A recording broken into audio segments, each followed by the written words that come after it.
Muy buenas, profesor. Hoy mi persona Hidato Barría tiene el gusto de presentarle el proyecto final.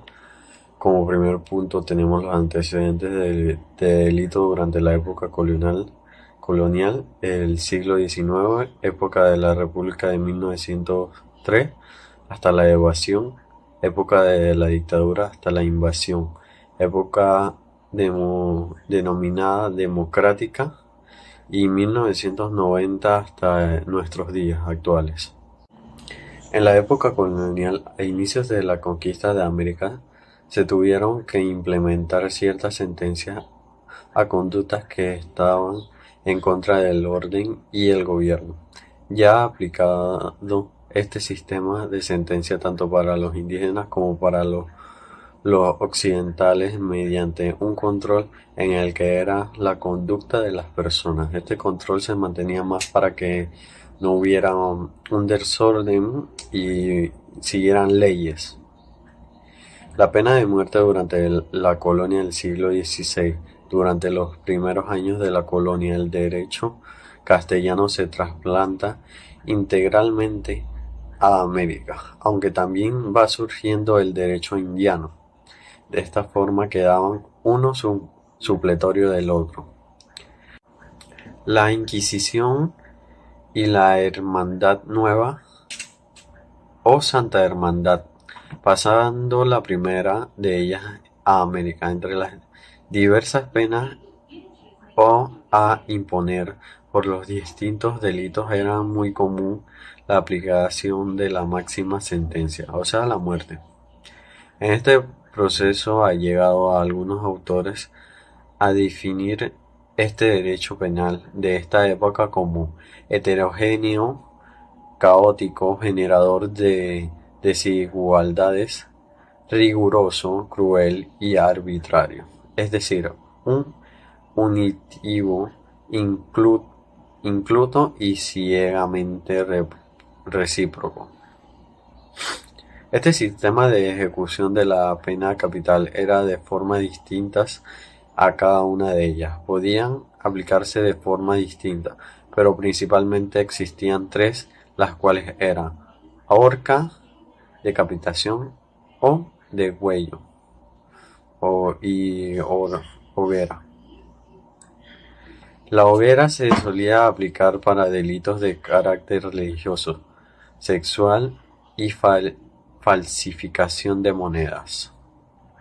Los otros dos sistemas se ejecutaban por otro tipo de delitos, teniendo siempre muy presente que la horca se consideraba infame, infamante y por tanto se destinaba a los plebeyos, mientras que la decapitación se reservaba para la nobleza. Como siguiente punto tenemos la historia de la codificación penal durante la época republicana del siglo XIX. Esta época, después de la separación de España el 28 de noviembre de 1821, cuyo suceso fue recogido en el Acta de Independencia, documento que fue objeto de elogios de parte del liberador Simón Bolívar. Después de la separación de España, Panamá se declaró soberana del gobierno español y decidió incorporar al territorio de la Gran Colombia. Los códigos penales de Colombia durante el siglo XIX, durante 82 años que Panamá estuvo unida a Colombia, se aplicaron la legislación de este país de 1821 a 1837. Desde esta época el gobierno colombiano había dispuesto que se mantuvieran las leyes españolas, pero con carácter subsidiario, a medida que no riñera con el nuevo orden constitucional, en la que respeta a el tema penal regieron tres códigos. ¿Estos tres códigos cuáles eran? El Código Penal de Nueva Granada de En 1837, este primer código penal, si se compara con la legislación española, se distinguía por su clara corte humanitario, especialmente en relación con la implementación del principio de igualdad en el tratamiento de los sujetos penales. No obstante, este código mantuvo la pena capital y la de vergüenza pública. El Código Penal de Nueva Granada fue objeto de varias modificaciones, entre ellas la de 1851, mediante el cual se introduce el juicio por jurados en el proceso por delitos comunes y deroga la pena de vergüenza pública, manteniendo la pena de muerte.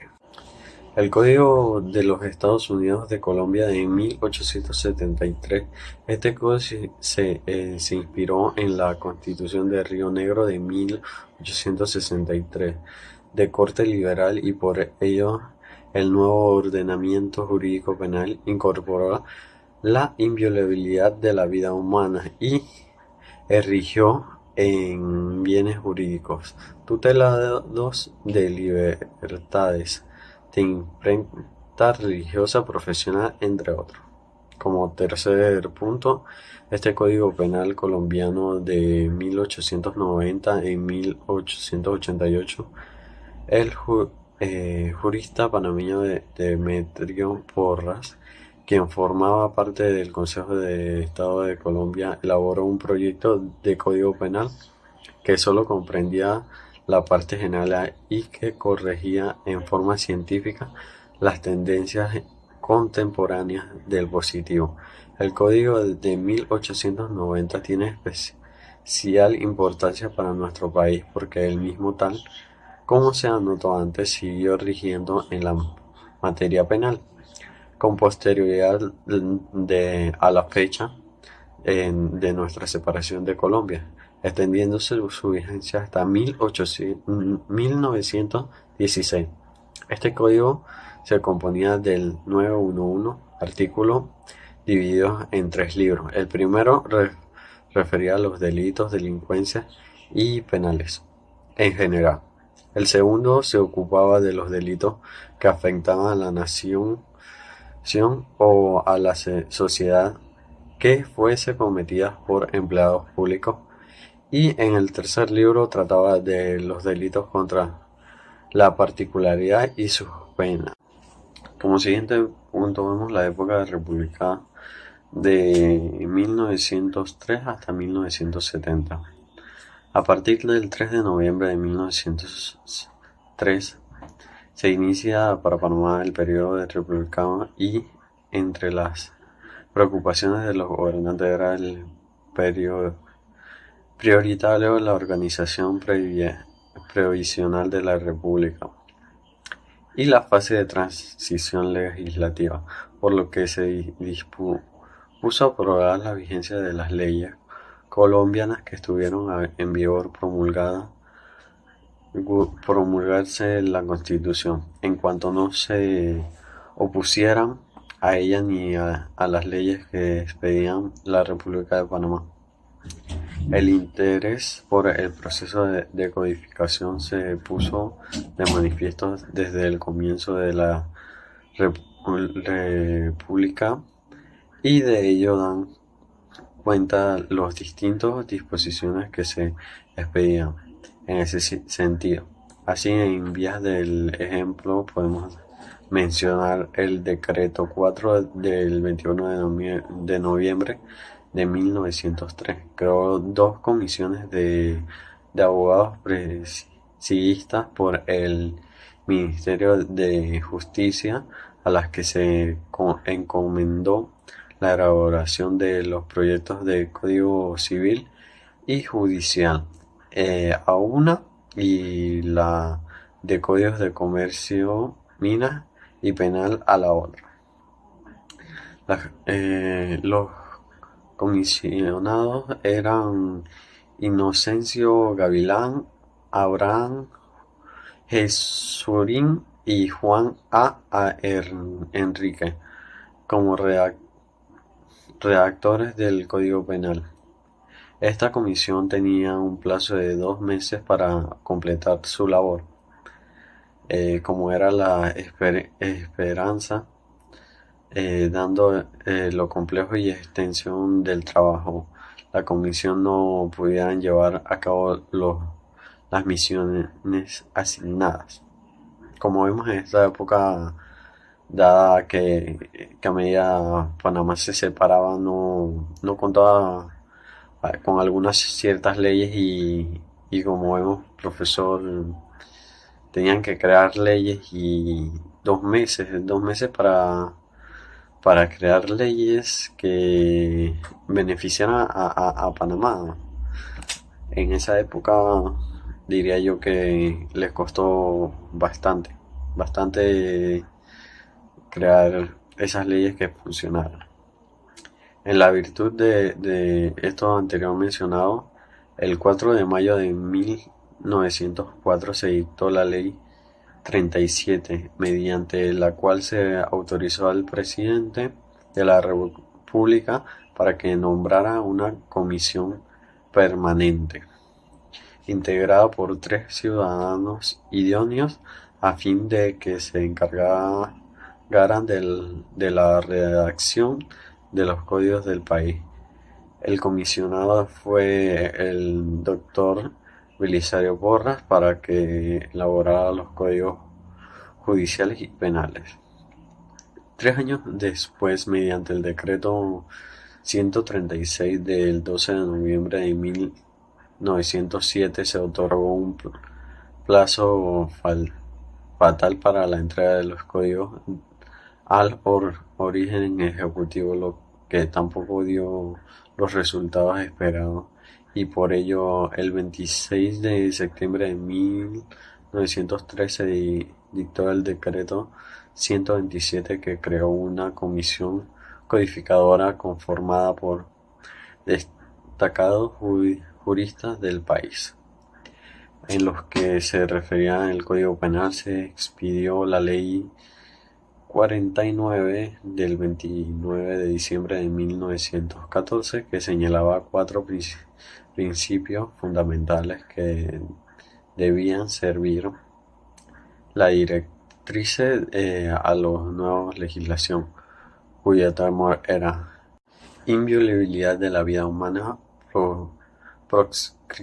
prescripción de las penas perpetuas infames de confiscación y las que impliquen incapacidad civil permanente. Lo mismo se prohibió de aplicar antes del fallo definitivo. Retroactividades de las disposiciones penales cuanto favorecen el reo sin perjuicio de las responsabilidades civiles correspondientes. Imposición de pena solo por actos u omisión clasificada de delitos por leyes anteriores a su perpetrador.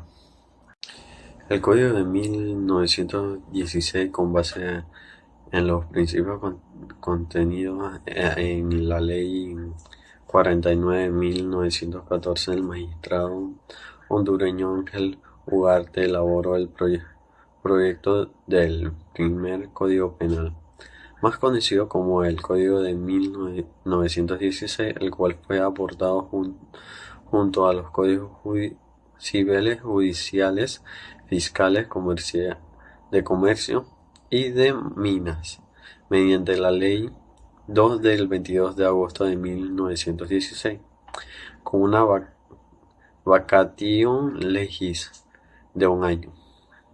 A partir de 1917 quedó derogada el Código Penal colombiano de 1890, cuya vigencia, como anteriormente lo habíamos dicho, se extendía hasta esta fecha. Un estudio de texto del Código Penal de 1916 demuestra que su autor se inspiró en el Código Penal de su país, que a su vez siguió de cerca el modelo español de 1870 y el chileno de 1874. El Código Penal de 1916 se dividió en dos libros, 21 títulos, 88 capítulos y 570 artículos. En su exposición de motivos se explicaba las ventajas que tenía sobre el Código Colombiano de 1890 y las limitaciones de la individualización penal administrativa dentro del proceso de ejecución penal. En los párrafos más sobresalientes de la exposición de motivos se anotó lo siguiente: adolece el Código Colombiano hasta hoy vigente, entre otros efectos, exceso de rigor en muchos casos contra particulares delincuentes y extrema lenidad para con los funcionarios públicos fieles de una u otra forma al mandato recibido del pueblo, el cual el nuevo código no exige esta injustificable diferencia. También ha desaparecido la sutil distinción entre la tendencia y el delito frustrado. Tal distinción, sin alcance práctico alguno, no tiene más valor que el puramente académico y ha parecido tanto conveniente eliminar para evitar lamentables y enojosas confusiones entre los encargados de aplicar la ley. La pena máxima que ahora se fija para un solo delito alcanza únicamente 20 años de prisión, en tanto el Código Colombiano consignaba la pena de muerte y fijaba el máximo de la pena temporal en 25 años de reclusión. O sea, vemos el cambio que tuvo estas leyes. El Código de 1922. Aunque no existan documentos o investigaciones que demuestren los resultados logrados por la Comisión de Revisión de la Codificación Nacional nombrada en 1918, el doctor Juan Lombardi se encargó de redactar el nuevo Código Penal, proyecto que fue aprobado por la Ley 6 de 17 de noviembre de 1922 y convirtió así en el segundo Código Penal panameño de la era republicana, cuya vigencia era extendida durante 60 años. Según opinión vertida por el doctor Muñoz Pope en sus lecciones de Derecho Penal, la fuente directiva de este código fue el proyecto que en 1912 elaboró José Vicente Concha para Colombia. Dicho proyecto, a su vez, tuvo como modelo el Código Penal italiano de 1889, más conocido como el Código Zanardelli, que fueron aprobados bajo el reinado de Humberto I y puestos en vigencia por su Ministerio de Justicia, Giuseppe Zanardelli. Este código de corte clásico se le clasificó como represivo y estaba dividido en 2 libros y 20 títulos. Excluía la regulación de los delitos electorales, fiscales y las contravenciones. El conocido penalista español Jiménez de Azúa lo calificó como el código de viejo espíritu, censurable por su tremendo causismo en la aplicación de las penas. Cabe apuntar que durante los 12 lustros de su vigencia se dieron varios intentos para derogar sustituirlo y o modificarlo a profundidad. Entre los proyectos de reforma al Código del 22 se pueden mencionar cuatro que fueron los más importantes. El proyecto de Héctor Valdés, el proyecto revisado en 1943, el proyecto del Código de 1952 del Decreto de Ley 51 de 1944, el trabajo de reformas parciales de José Manuel Faunes. El Código Penal de 1982, mediante el Decreto de Gabinete 121 del 8 de noviembre de 1969, bajo el régimen de factor, se designó una comisión codificadora para que se elaborara cuatro de los códigos nacionales más importantes que ya tenían medio siglo de vigencia y que se consideraba a esa fecha mantenieran un notorio desfase con la realidad nacional, época de la dictadura hasta la invasión. En esta época, debido al sistema militar, todos los fondos generados del narcotráfico fueron a escala enorme. De hecho, se estima que el movimiento de droga y lavado de dinero era la ruta de los delincuentes hacia Estados Unidos.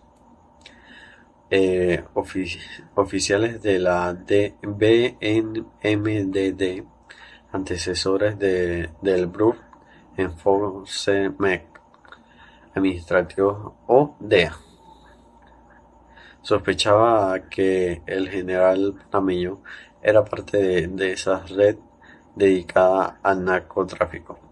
En el año 1972, al demostrarse la llamada Fresh Connection, liderada por el corso Auguste Rincón, los escarbados de las operaciones antidroga estadounidenses confirmaron en el 12% de toda la heroína que llegaba a Estados Unidos pasaba a Panamá. Y había pruebas de que altos funcionarios del gobierno panameño estaban implicados. Uno de los primeros en caer fue Joaquín González, jefe de control de tráfico del Aeropuerto Internacional de Tocumen. O sea, miremos que desde esta época prácticamente como los gobernantes dejaban prácticamente pasar droga por Panamá solamente para hacerse más ricos. O sea, que cabe en su mente hacer eso para el país. Tan solo cruzar la quinta frontera el 6 de febrero de 1971, invitando por unos amigos a ver su juego de softball, fue arrestado por la policía sonidita y llevando en un avión militar hasta Texas, donde le esperaba un indictment sellado por tráfico de drogas y fue sentenciado a 5 años de cárcel. Como respuesta, el gobierno panameño se quejó enfurecido de que los estadounidenses habían raptado a un funcionario importante. O sea, tras eso se defendían entre ellos para que siguieran el narcotráfico, por favor. 6 meses más tarde, en agosto de 1971, el hijo del embajador de Panamá en Taiwán, Rafael Richard fue arrestado en Nueva York al descubrirse que transportaba 154 libras de heroína. Richard tenía pasaportes diplomáticos y pretendía usarlos para conseguir inmunidad. El ministro de Relaciones Exteriores de Panamá, Juan Antonio Tac, había firmado el pasaporte de Richard. O sea, ya vemos que todo el movimiento que se estaba dando. A solicitud de Moisés Torrijos, hermano de Omar, y entonces embajador a España, en España. En la primavera de 1972, el jurado federal había emitido un indictment sellado contra Moisés Torrijos, con que habría sido ejecutado de llegar a ese suelo estadounidense señalado Marsella, que asegura haber visto documentos del Departamento de Justicia de Estados Unidos que así lo establecía. Y todo esto parece película, profesor, pero pasó realmente. Lavado de dinero y narcotráfico general Noriega. La corrupción bajo su mandato llegó a tal punto que un subcomité de Senado estadounidense aseguró que Noriega creó la primera narcocletocracia del hemisferio y se refirió a él como el mejor ejemplo reciente de cómo un líder extranjero puede manipular a Estados Unidos en contra de sus intereses.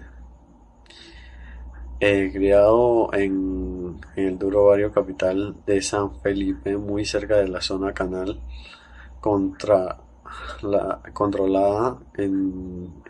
entonces por Estados Unidos, Noriega fue criado por un amigo de la familia, el joven mulato apodado Cara de Piña. Qué chiste.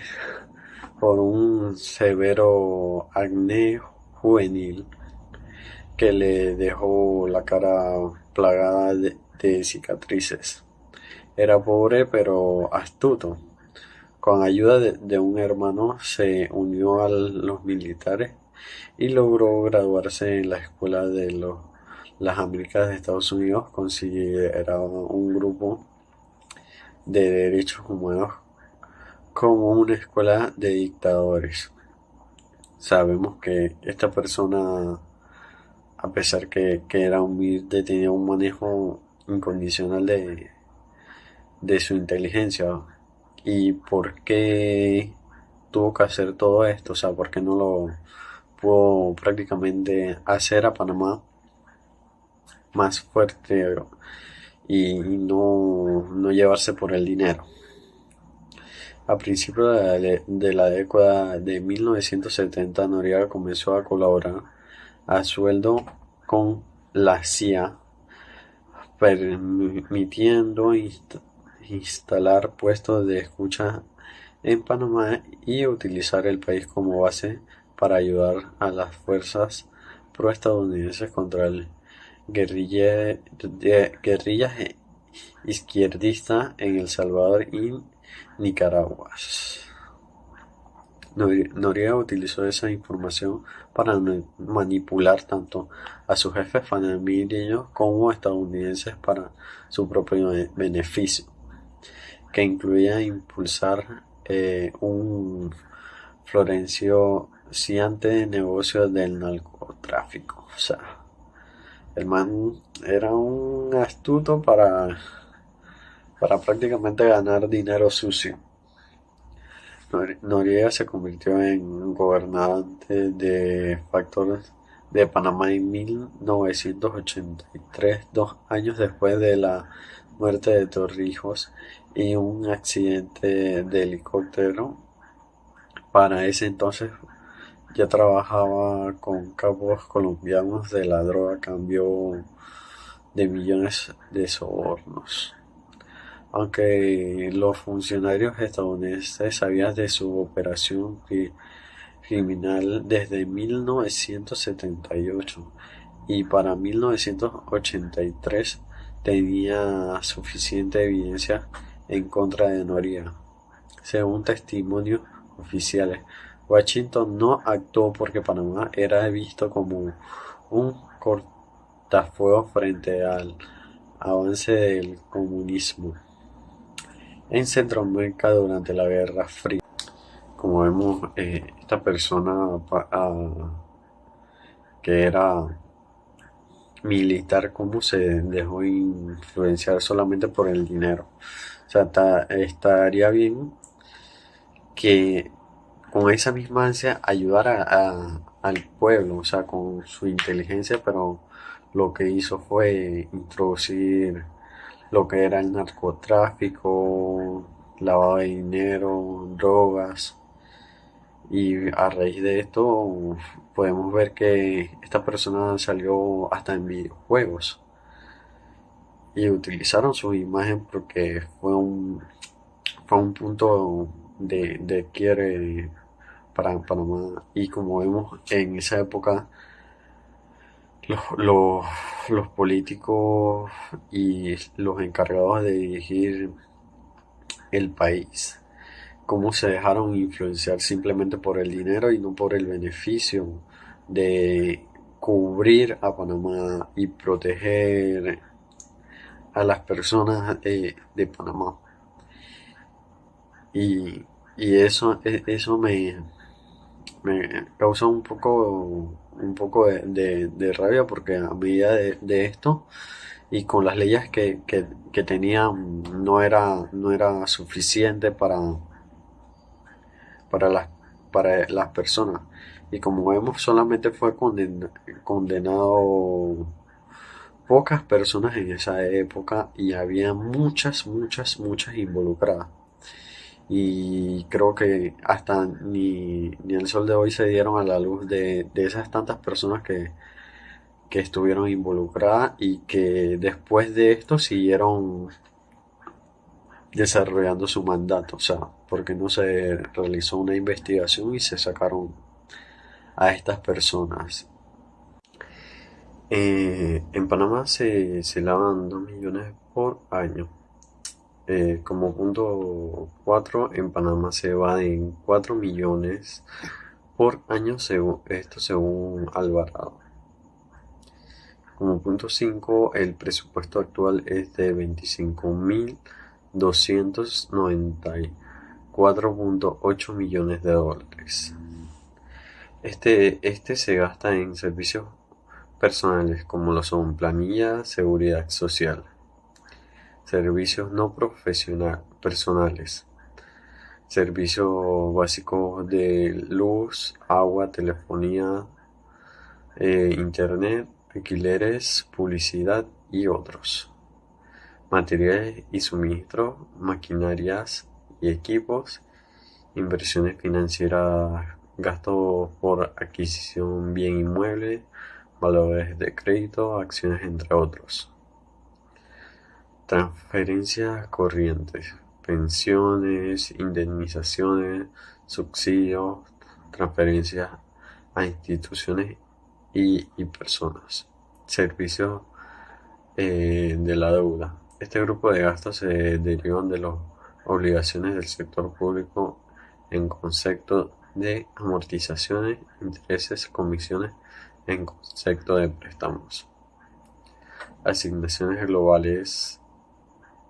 Asignaciones globales en este grupo de gastos se contemplan lo que son emergencias nacionales como el COVID-19, conformidad de reservas para imprevistos.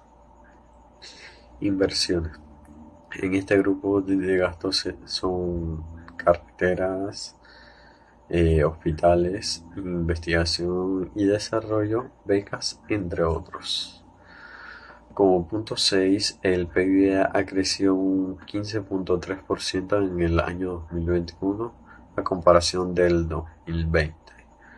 Esto es a consecuencia de los delitos. Como hemos visto desde el año que manejó el gobierno Noriega, ese PIB se elevó demasiado, ya que era producto de lavado de dinero, droga, tráfico. Como pregunta 7, que trata de consecuencias de los delitos precedentes al lavado de dinero cometidos en Panamá. Esto es, como vemos, el país que tenemos hoy en día. Como punto 8, las 15 principales casos de corrupción en Panamá. Apertura de 6 investigaciones contra Ricardo Martinelli. Las denuncias de espionaje telefónico ilegal provocaron una investigación al expresidente Ricardo Martinelli que avanza a un ritmo en la Corte Suprema de Justicia, CSJ, a cargo del magistrado fiscal Harry Díaz. Según Díaz, existen indicios y pruebas suficientes de la vinculación de Martínez con estas actividades ilegales, y por eso sobre el pesa una orden de decisión provisional aportada por el Pleno de la CSJ.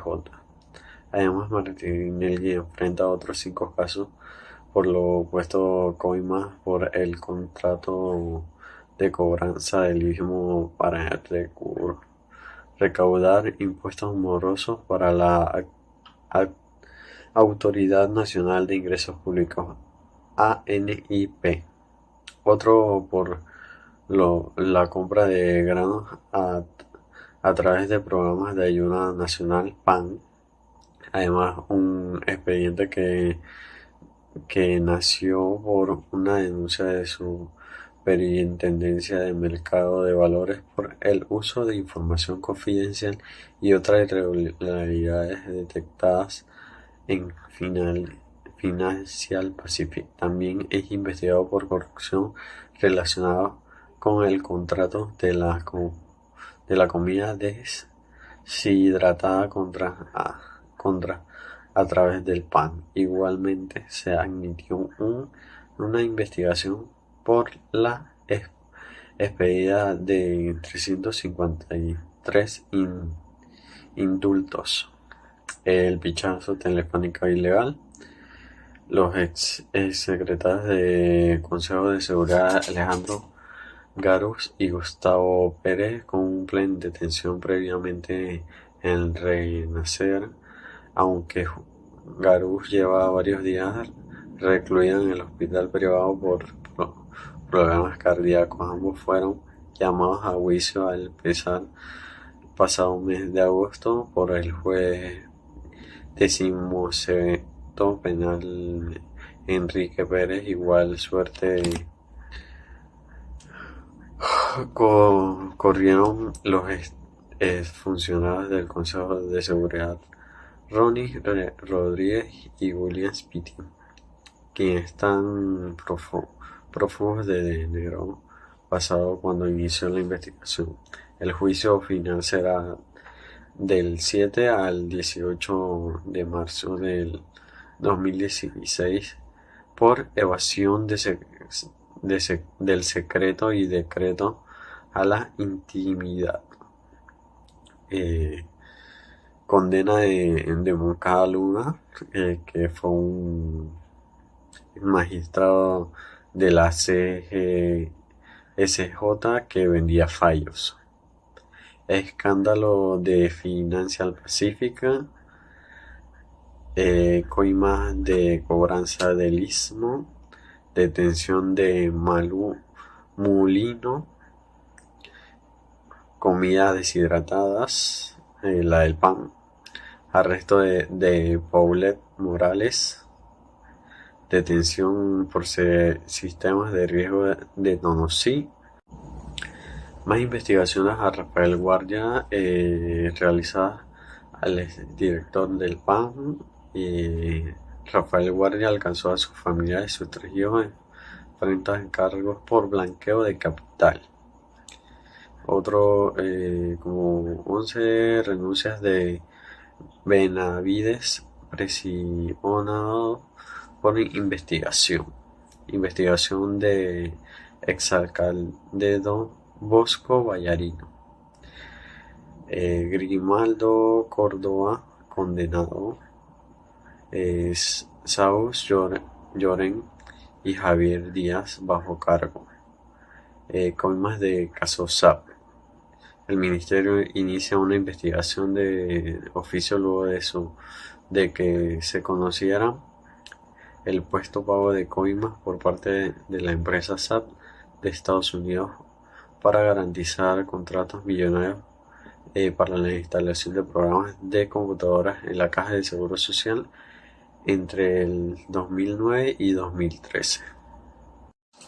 Como personas famosas involucradas en los 15 casos de corrupción más emblemáticos en Panamá podemos mencionar a Ricardo Martinelli, Gustavo Pérez y Alejandro Garús, el ex magistrado Alejandro Moncada Luna, Maite Pellegrini, Luis Cucalón, José Raúl Molino, Giacomo Tamburelli, Paulette Morales, Oscar Osorio, Rafael Guardia, Víctor Benavides, Bosco Ricardo Vallarino, Grimado Córdoba, Guillermo Saúl Lloren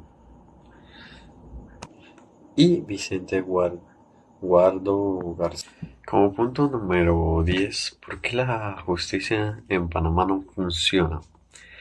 Ya que, como hemos visto, hay corrupción en este país. Todas las personas buscan, por así decirlo, en las leyes, crear diferentes en las que se cubran y no haya como un tema de investigación. O sea, todos los que se encuentran dentro de esta mayormente se encubren los actos delictivos, ya que hay muchas personas las cuales se ven beneficiadas de estos actos de corrupción. Como punto, yo la solución que implementaría es la siguiente. Como primer punto tenemos que desactivar la corrupción inducida, las cuales los propietarios funcionarios invitan a cometer, dado que existen leyes oscuras, que así decirlo, las cuales, como vemos, hay variedad de ellas y que muchas veces estas se contradicen una sobre otra y también protegen a cierto punto a los que roban y hacen estos actos de corrupción. Para ello debemos implementar leyes que sean simples y en las cuales puedan estar ordenadas y de forma más transparente. Eliminar todos los trámites que son inútiles y que retrasan el juicio y dictamen de jurados, ya que buscan cubrirse. Como siguiente punto será punto para saber quiénes cometen los actos ilícitos, así como la implementación en cierto punto, la de Dinamarca, que las personas obtengan un 15% de recompensa a las que brinden información de desfalcos y actos de corrupción, tanto que se den dentro de los gobiernos como en las empresas, y estos den datos suficientes para aplicarle una ley que como tal le quite por lo menos le quite por lo menos de 5 años o más su licencia, o sea, las personas que cuentan licencia para desarrollarse en sus áreas, forma en las que se puedan ejercer los actos como lo son, por ejemplo, los diputados, magistrados, abogados, contadores, entre otros, por decirlo así, personas que se encuentren en puestos importantes, con toma de decisión y cometan estos actos, ellos no puedan realizar la misma actividad y también tengan una pena, dado que no puedan realizar esta actividad durante estos 5 años y se le quite, de ahí del puesto. O sea, no como vemos y que, por ejemplo, a una persona como Ricardo Martinelli que quiere volverse a postular y ya cometió unos actos de corrupción y fue juzgado por ellos, aunque por otra medida salió impune, ya que muchas personas,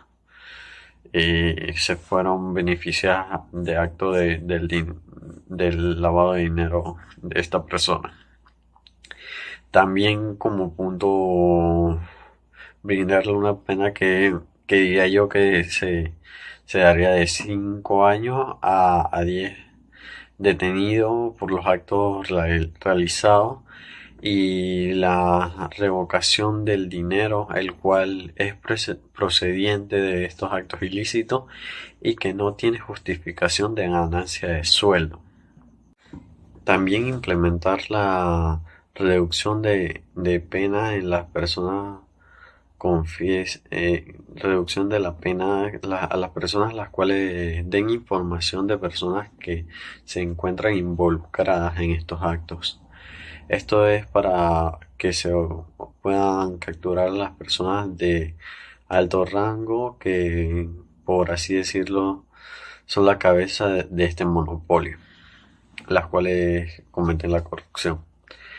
El jugador irrita en este punto implementar esto, que es el cual es la suma de importancia, de las personas las cuales anteriormente han sido juzgadas y aún han salido absueltas de las causas, y por motivo se revela que en ha habido casos de corrupción o manipulación de los jueces, pueda volver a ser juzgado. Por así dar un breve ejemplo, como el caso de Ricardo Martinelli, de que si se nota de que en la medida de los jueces hubo causa probable de que, también haya habido falsedad, como lo hizo de que él mintió de que su estado actual era malo, que se presentó a la audiencia con bastón y fingiendo y dando datos así, quitarle, volver a juzgarlo, ya que ha habido manipulación en estas áreas entre los jueces y el dictamen de ellos, y pueda volver a ser juzgado. También, como vimos en Singapur, tenemos una entidad libre de manipulación de personas del gobierno y que cuente con suficiente dinero para la investigación a las diferentes personas que se encuentren en el gobierno, y esta legislación investigue desde las inversiones hasta los pagos a los funcionarios. Como mayor medida, diría que, a raíz de ver los otros países europeos, los gobernantes de este país creen que es simplemente por tener el voto de gobernar el país, puedan hacer lo que se le dé gana del país, y se suben los sueldos y vemos que los sueldos de ellos son realmente altos y tienen personas metidas en planilla que estas entidades puedan investigar a quienes van dirigidos estos sueldos, o sea, que tengan un punto de referencia en que se le está pagando a las personas correspondientes que están desarrollando alguna ley o algo por el país. No personas que simplemente están metidas en la planilla y no hacen nada. Eh, También diría yo que bajarle el sueldo a los gobernantes. Vemos que tienen sueldos relativamente altos, profesor. Sueldos relativamente altos, cosa que no debería ser así. Deberían ser un sueldo a base como de las personas. Vemos que estos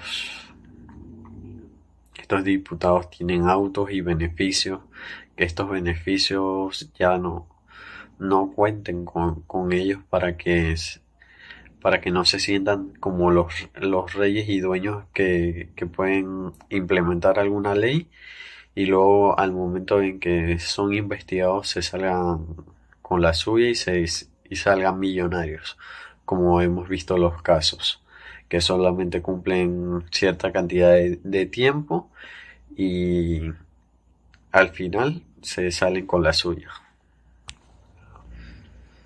Como punto 11, ¿por qué la democracia panameña no resuelve los problemas nacionales? Bueno, como este punto diría que no lo resuelve ya que es como un monopolio ya conformado. Como vemos, tenemos de esas tres candidaturas, las cuales 100 años, creo que son 3 años en los cuales no han sido electo algún presidente de estas campañas. Básicamente su partido desaparece. Y como vemos, para que estos partidos no desaparezcan, vemos que se, en medida tienen un monopolio en el que, por así decirlo, se brinda una rifa y en cada partido se elige un presidente y vemos que estos partidos mayormente no mueran por mayor tiempo. Y vemos que en todos estos partidos a los diputados en los que a los diputados y presidentes en que se eligen, vemos que esto solamente se dedica es a robar y a desfalcar el dinero de Panamá. Y simplemente no realizan actos en los que puedan beneficiar de mayormente a Panamá, no implementan leyes eh, y no dan el seguimiento, o sea, no implementan ciertas leyes y las leyes que implementan a esas leyes no le dan seguimiento y no le dan voz y voto, o sea, no, no, no las aplican. Las tienen, pero las tienen en el papel y no las aplican. Y por esto yo creo que en esto la democracia no resuelve los problemas de la nación panameña. Como punto número 12 diría que estas no funcionan ya que todas se están envueltas y han sido de cierto punto corrompidas para que la corrupción en este país se siga dando. O sea, todos los que mayormente se encuentran en un puesto de alto rango o mayormente buscan la forma en la que los corrompen y lo hemos visto año tras año como esto no ha brindado una solución y al país con los actos de corrupción. Bueno, profesor, para concluir en este trabajo, en este trabajo final, yo diría que, como vemos en Panamá, hay, Panamá debería ser un país en el que el pueblo y todo esté correctamente, tiene ingresos para que tengamos una calidad de vida bastante elevada. Y por el acto en que los gobernantes de este país mayormente, en vez de mejorar la calidad de vida de su pueblo, se dedica mayormente es a ver qué sacan de beneficio en los 4 años de gobierno que se le dan.